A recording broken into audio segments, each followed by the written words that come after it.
શું ભારત દેશમાં ગુનો કરીને બીજા દેશમાં ભાગી જવું તે સલામત છે? જો તેનો હું જવાબ આપું તો જવાબ રહેશે બિલકુલ પણ નહીં. સૌપ્રથમ જો તમે કોઈ ગુનો કરીને વિદેશ ભાગવાનો પ્રયત્ન કરો છો અને તપાસ એજન્સીને જાણ થાય છે કે તમે ભાગવાના છો, તો એરપોર્ટ પર લુકઆઉટ સર્ક્યુલર જાહેર કરવામાં આવશે અને તમારું નામ જો ઇમિગ્રેશન સિસ્ટમમાં આવશે ત્યાં તમારી અટકાયત કરવામાં આવશે. ત્યારબાદ પાસપોર્ટ ઓથોરિટી પાસપોર્ટ એક્ટની કલમ 10(3) હેઠળ તમારો પાસપોર્ટ જપ્ત કરશે. તે સિવાય જો તમારા પર કોઈ કેસ ચાલુ હોય તો કોર્ટની પરવાનગી વિના દેશ છોડવો એ પોતે જ એક નવો ગુનો બને છે અને તેમાં તમારા જામીન રદ પણ થઈ શકે છે.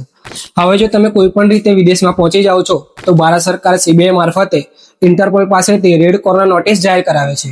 આ નોટિસનો અર્થ એ છે કે 196 દેશોની પોલીસને જાણ કરવામાં આવે છે કે તમે વોન્ટેડ છો અને તમે જે પણ દેશમાં જશો તેની પોલીસ તમારા પાછળ પડી જશે.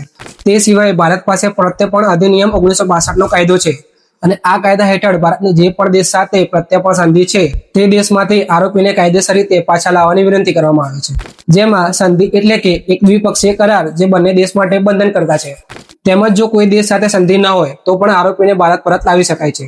તે સિવાય જો તમે ભાગેલા સાબિત થાવ છો તો ભારત સરકાર તમારી ભારતમાં રહેલી તમામ મિલકત જપ્ત કરી શકે છે. આ ટોપિક પર તમે ફૂલ ડિટેલ વિડીયો જોવા માંગતા હોય તો અમારી YouTube ચેનલ વિઝિટ કરી શકો છો. આવા વધુ વિડીયો જોવા માટે ધ ગુજ્જુ લોયરને ફોલો કરો.